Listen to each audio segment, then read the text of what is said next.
Hello, and welcome to Message in the Middle with Marianne. We all know that life is hard, right? It's messy, it's unpredictable, but it can be wonderful all at the same time. My hope is that we can take a deep dive into self-development topics and explore life's lessons through book clubs, conversations, and interviews. And together, we can uncover the lessons that others have already learned to help us navigate this crazy, wonderful ride called life.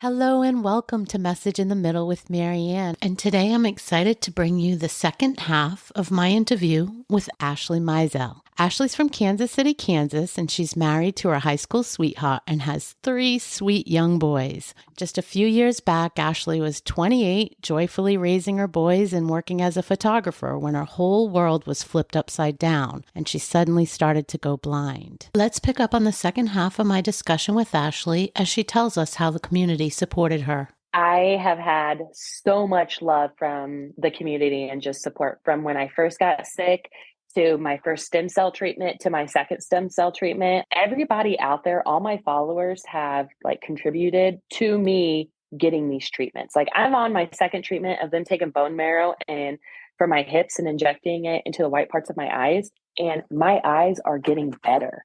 It is crazy to me how much I feel like I need to say thank you to everybody in the world because they have all played a part in me getting my vision back. Yeah, let's explore that just for a second for the listeners that don't follow along. So I think you're in this in-between state. So you had these stem cell transplants and the goal there is to help you get your vision back. And I think if I'm up to speed, you are in this transitional period where now instead of just seeing all gray, you see some deviation and some shades of things. And I think you describe it in a neat way. I think you say it's something like looking through a muddy windshield. Yes. Like in a rainstorm or something when mud gets all over, or maybe dirty snow gets all over the windows, right? Yeah. And so it's just a big fuzzball, I think. And I think it's not a great experience right now for you. I think it gives you headaches and stuff. But my question, do they anticipate you being able to progress further? Is it a positive outlook or is it a not sure thing? So it's always a not sure thing, but there is people that have had the same treatment done 3, 4, 5 times, and now they're driving. One girl, she owns her own restaurant. The problem with this treatment is it's not FDA approved. And everyone at first, they were like, oh my gosh, how are you doing that? It's not FDA approved. I had nothing to lose. When I first went in for the first treatment in 2020 for my 30th birthday, I had so many people in my ear saying, Ashley, you don't know what you're doing. How are you trusting this guy? And I'm like, I don't have anything to lose. He has cured people with the same exact thing that I have. And yes, there's been people that have gone to him that have not had the same outcome, but I'm going to give it a try because I want to see my kids. I miss those blue eyes. I want to. So it's not FDA approved. Insurance does not cover it. And it's actually down in Florida. And it is one of the most scariest and hardest things I've ever had to go through, but the most rewarding. This whole part, so when they put the stem cells in the eyes, it takes 3 to 6 months for the stem cells in there to work. So right now, all my stem cells are done working until I get a third treatment. So from my first treatment, I gained natural light and I could see outside if there was the tree line versus the sky. Oh my goodness, y'all, that was so phenomenal. And then when I went in for this last treatment, I have been able to see someone walking up on me. I can tell if there's cars outside. The problem that I'm having is when I'm in the passenger seat, I prefer to keep my eyes closed because 1, I get very motion sickness. And then 2, I don't know how close we are to these vehicles. So I'm always like, Mike, slow down. What are you doing? And he's like, they're far up there. And I'm like, oh, okay. Because you just see this big blurry blob. Yeah. Yeah. And at nighttime, oh my goodness, I get the lights and stuff. I'm not a big fan of the lights. And I was trying to explain this to my kids because they're like, "Oh, this is so awesome, mom." And I'm like, "It is awesome, you guys, but mommy is still in this in-between phase where my balance is still off. Yeah. Um, I get motion sickness. I literally am trying so hard to keep my eyes open when I'm walking, like even outside, because I told my husband I really want to try to get bright yellow to go down on our steps so I can try seeing the difference in like the color contrast so I wouldn't have to like use my cane, you know? Are you set up to go for another one? I'm sure it's a gazillion dollars, but Oh yeah. It's altogether it's around $30,000.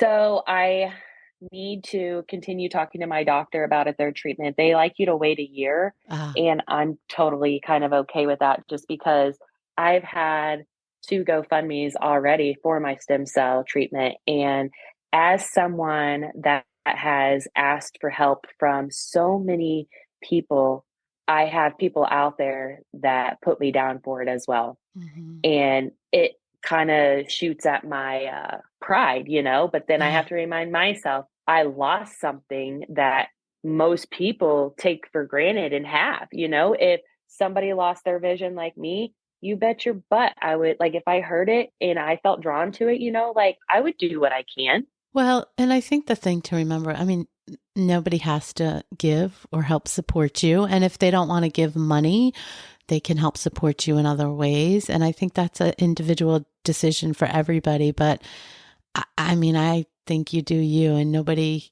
knows what that's like until they're sitting in those shoes. Thank So you. I don't know. That's all I can say. There's no right or wrong, I don't think. I know it's crazy because it's like I was always that person like, nope, I work for my own stuff. I'm going to do it. I'm going to do it. But then I'm like, I can't afford $30,000 for a treatment. Yeah. Like, there's no possible way. Yeah. But then I'm just like, holy moly, so grateful for every single listener, every single view, comment, like, share.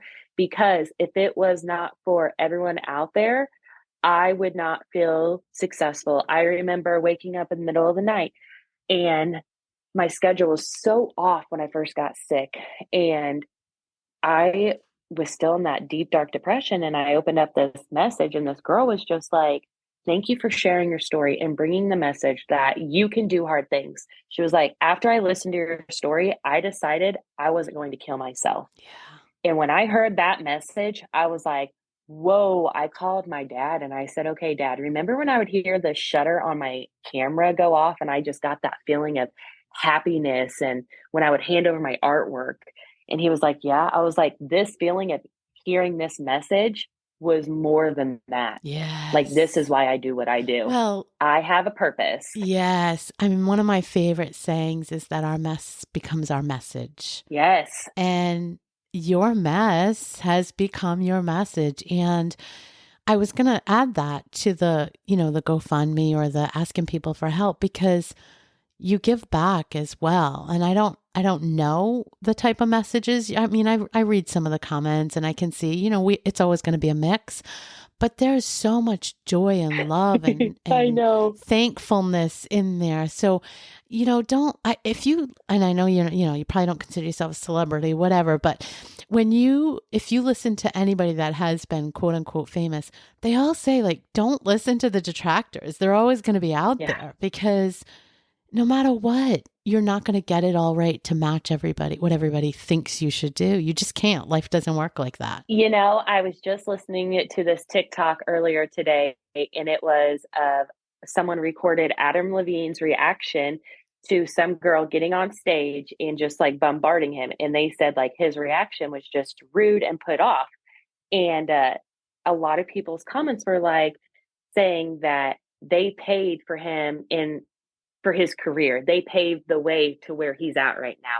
And it's like, you know, it made me sit back and think about where I'm at. I sometimes feel like I'm not a person because I feel like people on the internet think that I just owe them something. And they kind of forget, like, hey, I still actually am human too, you know? Yes, I think it's like anything else. You gotta throw out the top percent and the bottom percent, right? Yes. That's the anomalies, and just know that the core group in the middle, they're just normal human beings like you and I, just trying to get by and do the best they can, and they're also enamored by your story and they're genuinely rooting for you. Oh, So yes. that's the only advice I can give from somebody who's never been famous, but I'm not that's famous. Definitely not. I just, yeah, bring awareness. Everywhere I go, my kids are always like, oh my gosh, mom, you talk to everybody. My nephew at Jace, he's just like, why does everybody think my Aunt Ashley is so famous? And I'm like, Jace, I'm not famous. I'm just bringing awareness because a lot of people think that I should,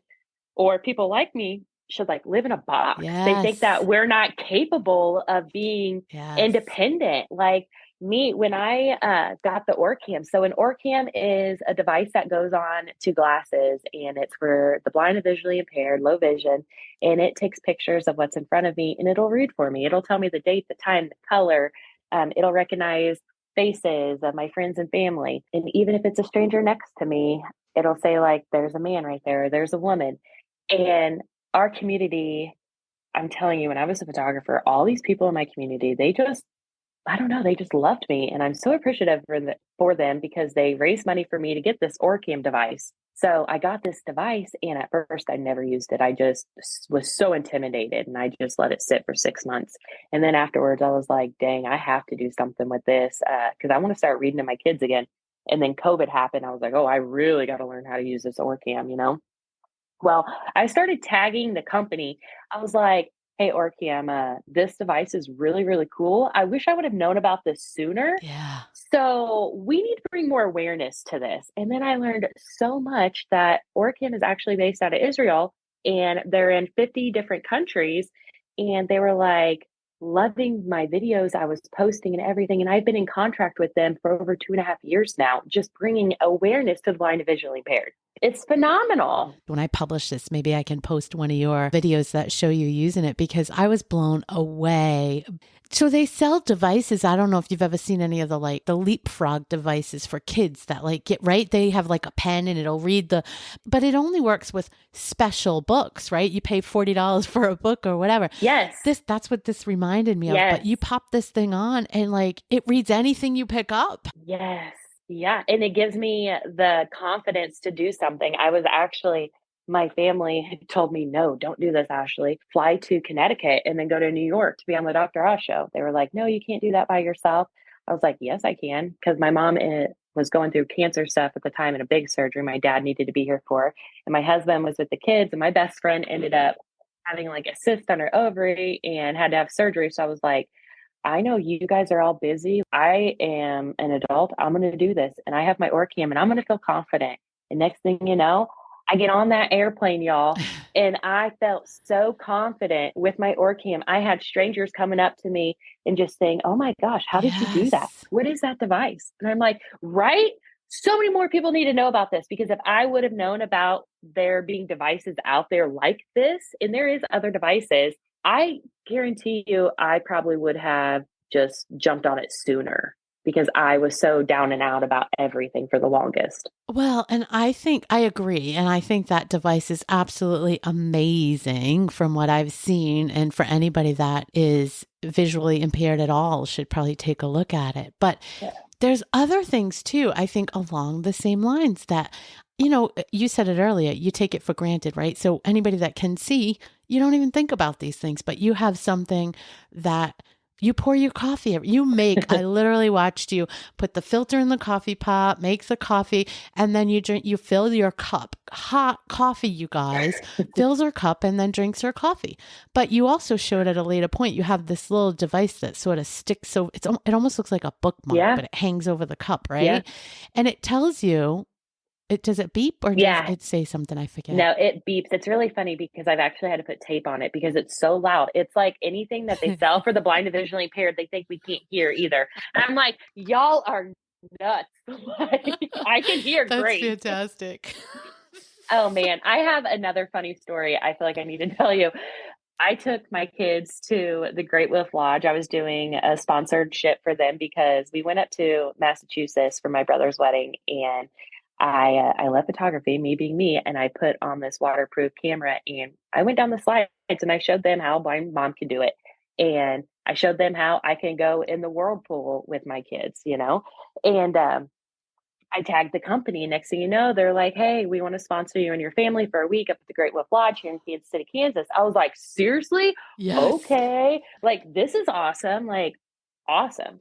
And we were there. We were having so much fun. And then one night we went up to the one of the shops where you go and you get like the magic wand, the kids. And we were standing in there, and the person ahead of us left, and Bentley and Ollie and Joey and my dad was there too. And we go up to the counter, and I'm like, hi. And the lady doesn't say anything. I'm like, hi. And nothing. And I said, I thought somebody was standing there. And then Bentley's like, there is. And I'm like, hi, I'm blind. And she just goes, no, you're not. And I'm like, huh? She goes, you're not blind. And I'm like, what makes me not blind? And Yeah. she said, you're too happy. And I was like, okay. So I was totally caught off guard. My kids were, my dad was, and we just had to explain to her, like, you're stereotyping what a blind person should be like and feel like. And that's not okay. It's not. Am I happy all the time? No, but I'm here with my kids trying to be a normal parent, be as normal as possible. And people still look at me and say, nope, you're not blind. Well, but that's part of the work you're doing, right? Because you're bringing Oh, yeah. awareness and showing you're a pioneer. You're showing people that, hey, this is what modern blindness can look like, right? It doesn't Yeah. have It's not just the thick glasses. Yes, it doesn't have to be the blindness of 30 years ago or whatever. Where technology is definitely helping you do lots of things. And 100%. it's fantastic. It really does blow my mind to watch all of the things that you're able to do. And then to your point about just trying to do the best you can, and you're not always happy. I think that's part of what makes people connect with you, because you show us that too. Like, you have been very vocal when you're having hard days and you're sad. Yeah. And I think we would be remiss not to share that parts of our story, because people would think the untruth of, okay, we can get past this and it's all good. It's never going to be all good. You lost something huge. Yes. And I still feel like sometimes I catch myself and I'm like, whoa, Ashley, quit having a pity party for yourself. But if you're going to have a pity party, have And be done. it now and be done. Yeah. Because there are so many times I get online and I get triggered easily by simple posts of all these girls I went to school with. They have kids and all now, and they go and they just have like one-on-one dates with their kids. And I used to do that. I was that mom. I was the mom that would take her kid around the lake just to drive, or go to Fritz's or McDonald's just to have that one-on-one, because I loved it so much.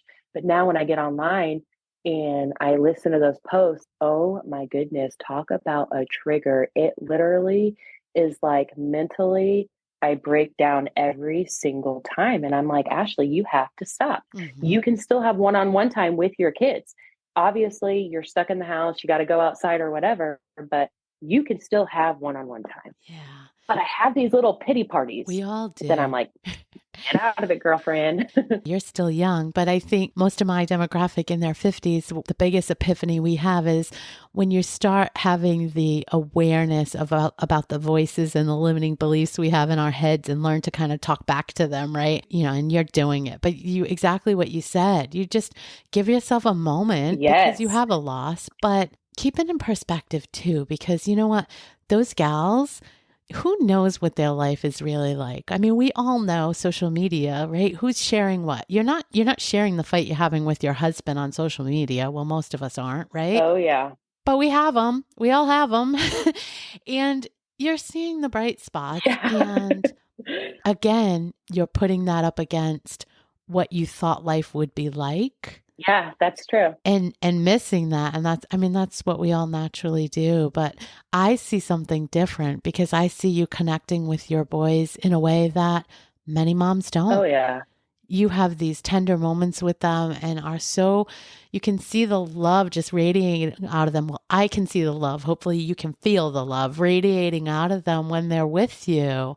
And that doesn't just come by itself, right? There's something you're giving to them that makes that be there. So Yes, absolutely. you're doing a great job, and just try to love the moments you do have. Yes. I know it's easy for me to say, right? No, I get it. It's just like, it's so weird and random because it's like, why do I get so sad over anniversary dates? Like with the anniversary of me being in the hospital and my vision just being gone coming up, I normally don't do anything for Valentine's Day. Just mentally, I'm just not there. But this year I was like, Ashley, you're going to snap the hell out of it and you're going to sign up Love it. for something at your kid's school and you're going to take a backdrop for when you were a photographer and Love some it. props and you're going to take pictures Love of the it. kids. So that's what I'm doing. See, that's huge. You're creating a new reality for the Valentine's memory.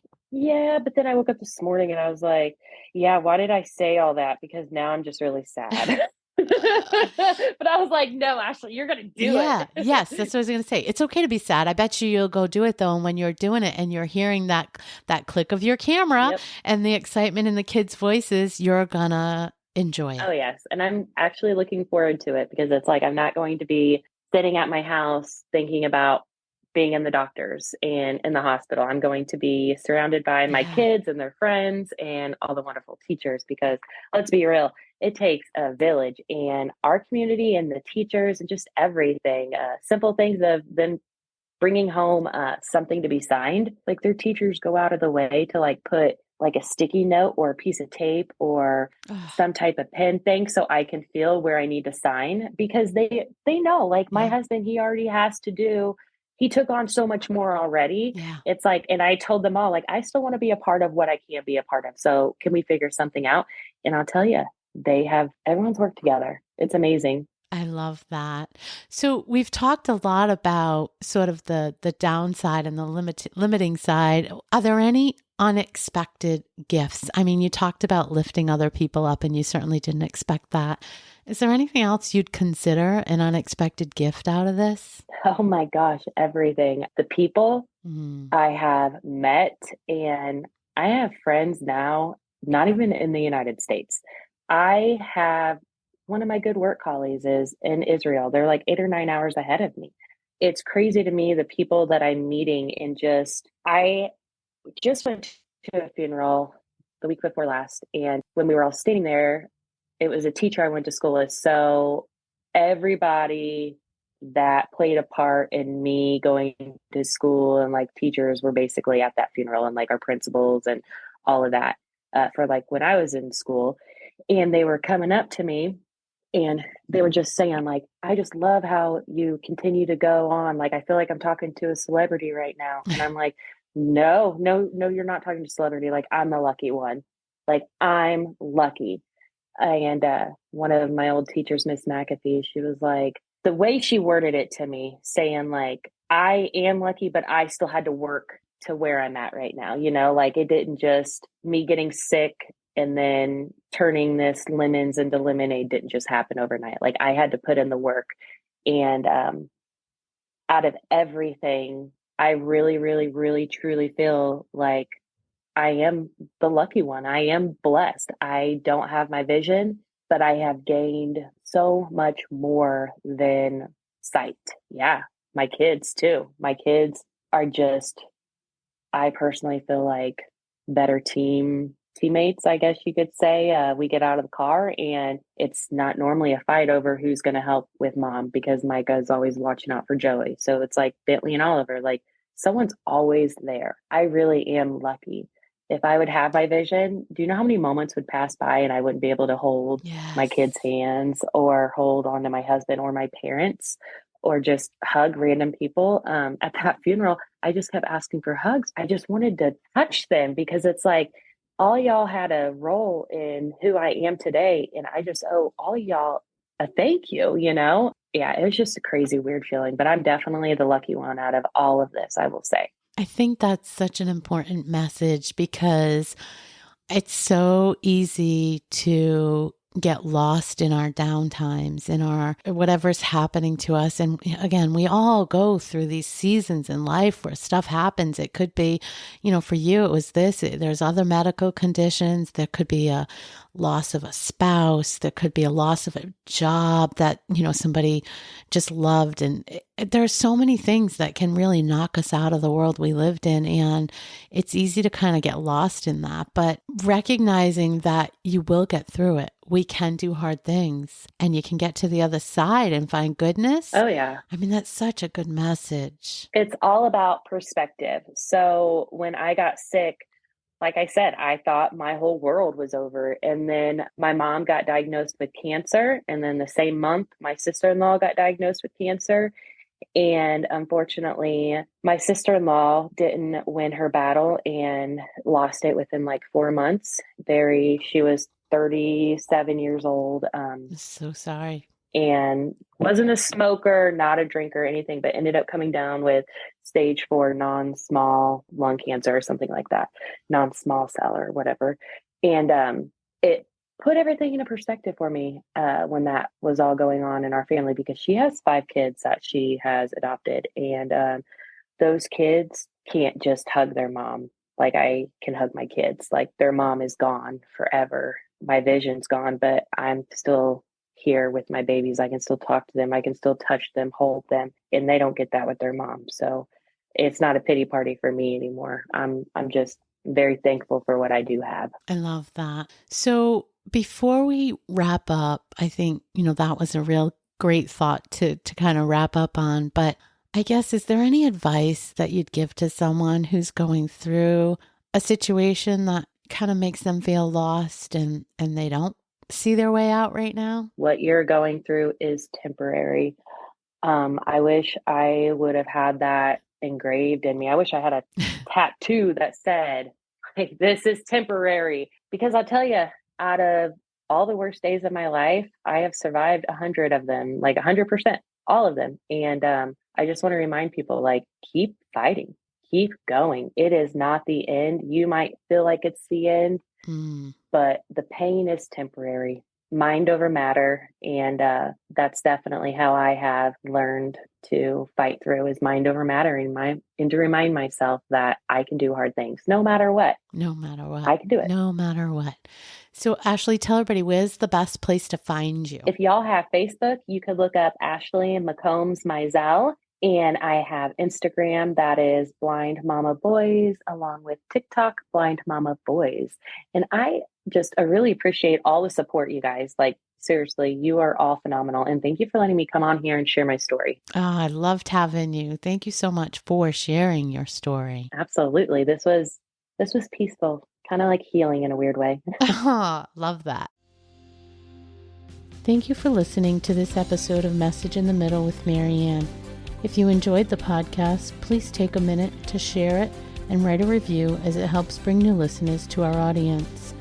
If you'd like to keep the conversation going between episodes, please join us at Facebook group Message in the Middle with Marianne.